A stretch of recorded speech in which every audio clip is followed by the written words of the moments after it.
Hello, my friends. Welcome. If you're new here, I'm Lindy, and what I'm going to talk about today are a few of the books that I finished recently.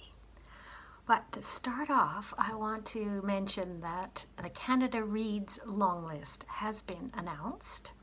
Jolene over at Bookworm Adventure Girl has done a nice summary video, and she's given a list of the 5 books out of the 15 that she would like to see on the short list. So I decided to do the same thing.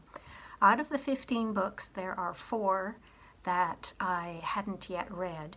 And one of those I had on my shelf just waiting, and so I read it. I'm going to be talking more about it in just a minute. My Canada Reads shortlist is Ducks by Kate Beaton, Greenwood by Michael Christie, Finding Edward by Sheila Murray, Station 11 by Emily St. John Mandel, and Hotline by Dimitri Nasrallah. What's going to happen with Canada Reads is 5 celebrity panelists will choose the book that they want to champion, and then those 5 books are going to be announced next week on January the 25th. So, Hotline, it's written by a Lebanese-Canadian, Dimitri Nasrallah. It's about a woman who emigrates to Canada from Lebanon during the war there in the mid-80s. She's widowed and she comes with her young son. So it's an immigrant story.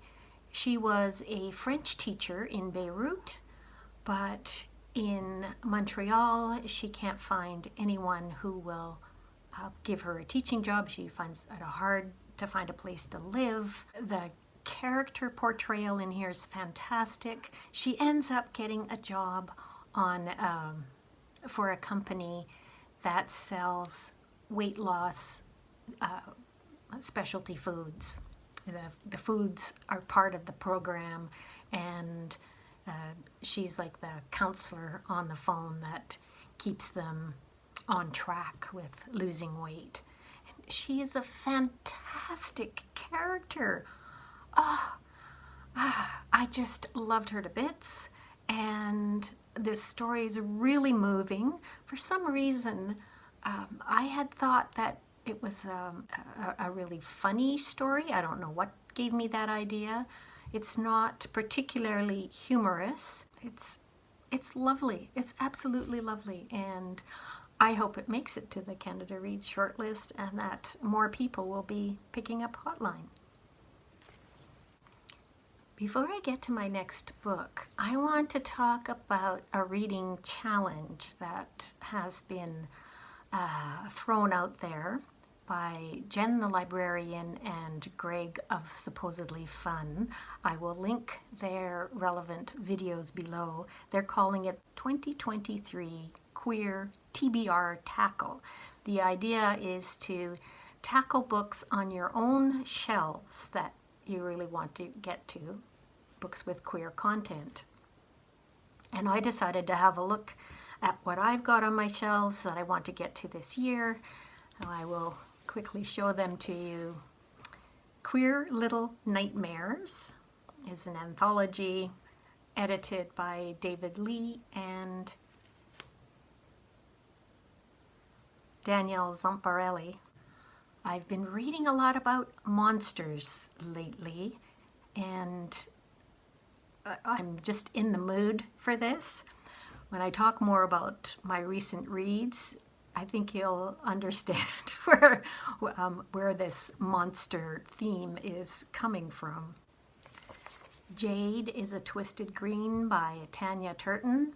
Now, this one, I wanted to read it so bad, I requested an advance reading copy from the publisher. They kindly sent me one, and it came out in September last year, and I still haven't read it, so I really want to get to it soon. Tanya Turton is a Black Jamaican Canadian, and so maybe I can count this for Black History Month in February. Sometimes it helps to have these extra, kick in the butt to pick up a book. Anyway, this is definitely on my Queer TBR for 2023.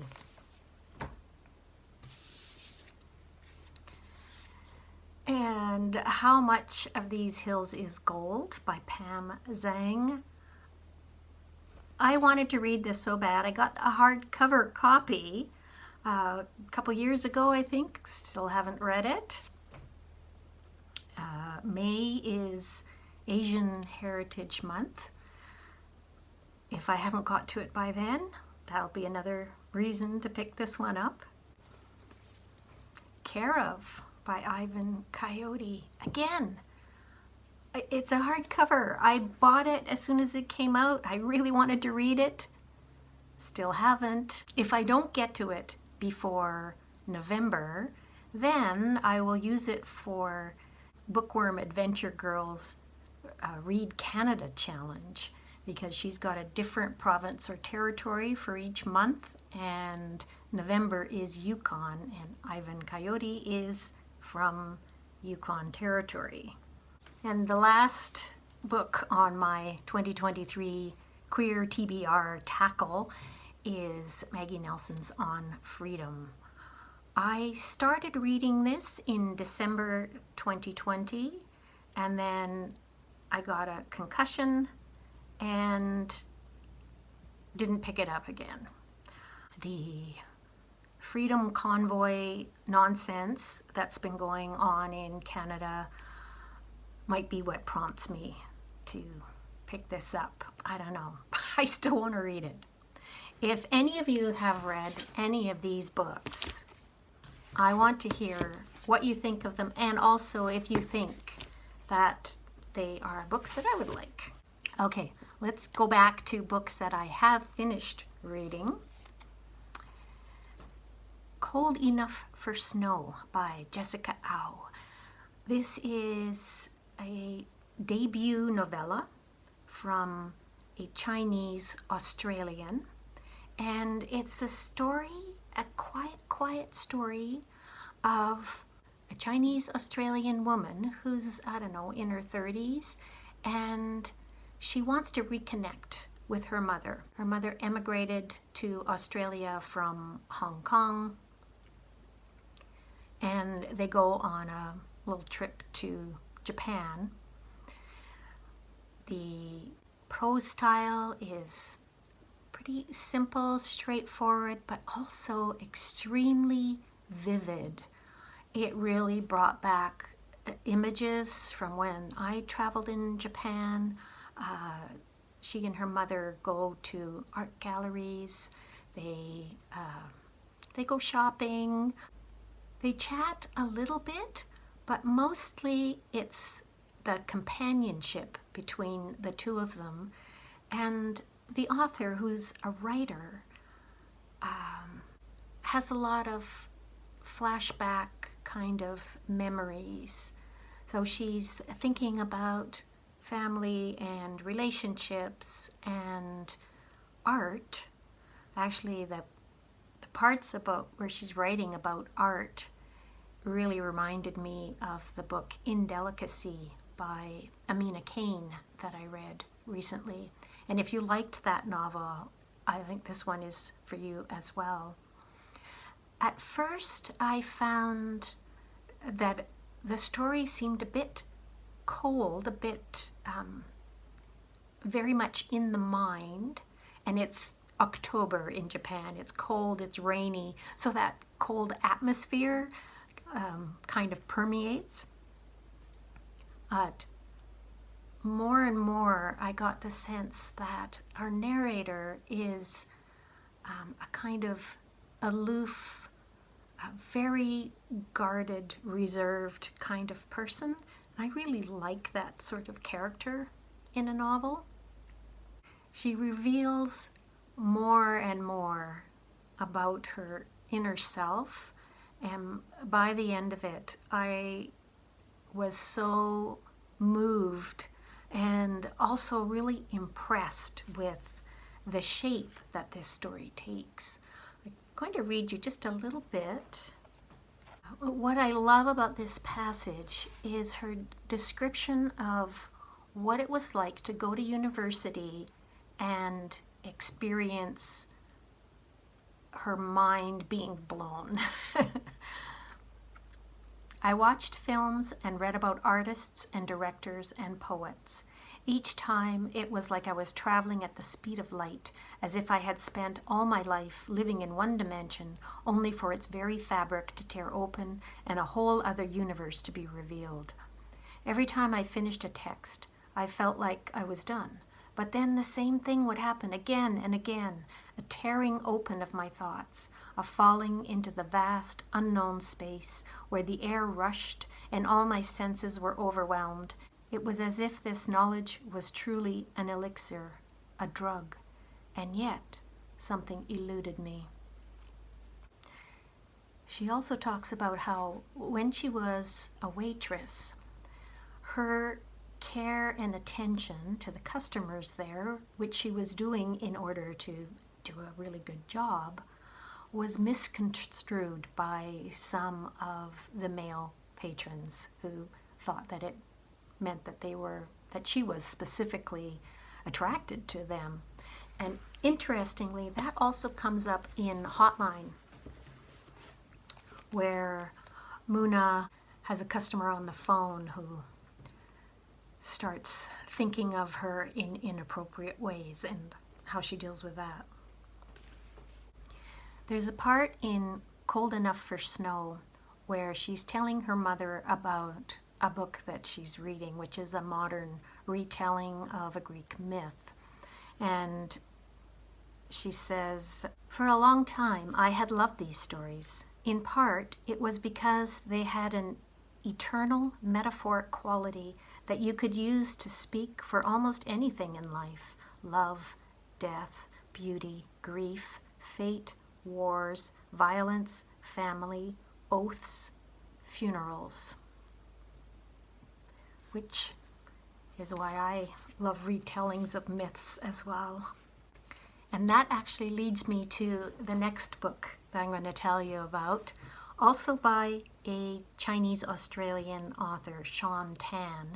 This book is called Creature, Paintings, Drawings, and Reflections. It is chock full of Shaun's gorgeous art, plus essays talking about his artistic process. I just flipped through it over and over and over again. I loved what he had to say about the strangeness of the characters that he wants to draw. He says, "We all have some fundamental attraction to non-human creatures, especially imaginary ones. Creatures are the abiding protagonists and antagonists of mythology, prehistoric cave drawings, chapel ceilings, and contemporary cinema. In art and literature, fanciful creatures are the natural conduits for expressions of profound fear and love, along with every emotion in between, including those we find difficult to name, especially those we find difficult to name." So, going back to what I said at the beginning about monsters, this is what Shaun has to say. "The words creature and monster are often synonymous in Western culture. This dark, dangerous take on otherness lies heavy in the human mind, if several thousand years of storytelling are anything to go by." Later he says, "I have always been attracted to an empathetic reading of otherness, quite far from the usual notion of a monster, something more like a companion." And even as a kid, I felt the same way. I remember I was about in grade 6. I wrote a story about a Sasquatch, and the girl in the story becomes friends with the Sasquatch. That's how I see monsters too. Monsters are going to come up again later on in this video too. He does have a lot of notes at the back for every single image in this book. And he introduces those by saying, I'm often wary of commenting on specific images in case my ideas overly influence a reader's own impressions, which of course should always come first. And I love authors and illustrators that are so generous with their work that the reader's needs come first. Here are the notes for this image. I've long had an interest in early Chinese immigration to Western Australia, due in part to my own Chinese heritage, which was the basis for research that informed the arrival.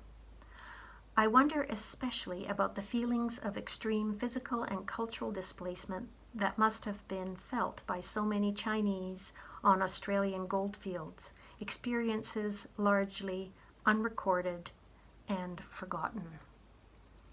And I did think of a novel that I have read within the last couple of years about the Chinese experience in the gold mines in Australia, and that is Stone Sky Gold Mountain by Mirandi Riwo. And it also reminded me that I want to read this one. This is the American Gold Fields. How much of these hills is gold? As I was going through this book, I found the image that he called Tender Morsels, and I realized that's the title of a book that I've read by Margot Lanigan. And when I looked on Goodreads to see other editions, I realized, yes, definitely, there was an Australian edition of Tender Morsels that was illustrated by Shaun. And I remembered when my YA book club read this, I had this copy out from the library. I'll show you what the cover looks like. And I found it so unappealing that I kept resisting reading it. That happens to me sometimes. Does it ever happen to you? Anyway, I'd read Margot Lanigan's books before. I knew that I liked her work, but it was hard for me to get past the cover. It's a great retelling of Snow White and Rose Red. Here's one of the UK covers, by the way. Let's move along to this picture book by this creative duo, Mac Barnett and John Klassen. They have done other picture books together. They're a fabulous team. This is a wonderful retelling of Three Billy Goats Gruff. It's not a fractured fairy tale. It basically follows the traditional style, but they are a playful pair. So the troll, here's another monster, speaks in rhyme, and at one point, as he's preparing his rhyme for the next goat to come along, he's trying to think up what is going to rhyme with strudel. Some of the other fun things in here include size. So, the first billy goat is little, then there's a medium size, and then there's a large billy goat. Well, he's ready to eat. He's got his fork there, but wow, you're really big. You see the three billy goats Gruff together. Very cute. And last up, the best thing I've read in the last few days, and that is something I have been meaning to read since it first came out over 20 years ago, Perdido Street Station by China Miéville. This is an epic fantasy with a sort of steampunk ethic. There are bird people, insect people, cactus people, frog people, as well as humans, all living in this dirty, sprawling, steam-powered city. And the audiobook is read by John Lee. So well done. It's 25 hours long, so it's an investment, totally worth the time. Wow. The themes of friendship, loyalty, and betrayal in here are really well done. They're a fascinating cast of characters. But one thing I especially want to mention is this one guy who's a central character. He's a Garuda, which is half bird, half man. And it seems like half bird, half human creatures have been part of my reading for the last few weeks. If you'll remember, last week I talked about Urohine, mythic women, and this Kurangaituku is one of the mythological women in it. She's half bird, half women. The same Kurangaituku that's in Viti Hiriaka's book. Here she is.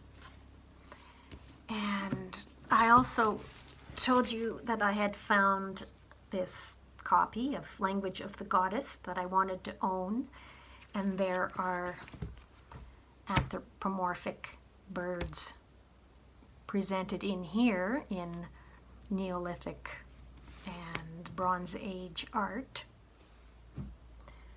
And in Shaun Tan's book, he writes about one of his probably most well-known books, The Arrival, which is a wordless graphic novel or picture book. And he says that his original idea for the man that's the central character in this book was to make him half bird, half human. In the end, he decided to go with a human character. But the story, The Arrival, he also based it on his own family's experience being an immigrant. Yeah, so I've got visions of bird people in my head, and I watch birds outside all the time. Artificial intelligence is another important aspect in Perdido Street Station. These robots are called constructs in the novel, and again, flipping through Shaun Tan's creature, he has all of these robot type creatures that seem like they're so full of heart, and yeah, I hope you know what I'm trying to say, just how wonderful it is to have books speaking to each other stirred up in my head as I read. Anyway, I've been rambling on enough, I guess. So I will be back for Friday Reads.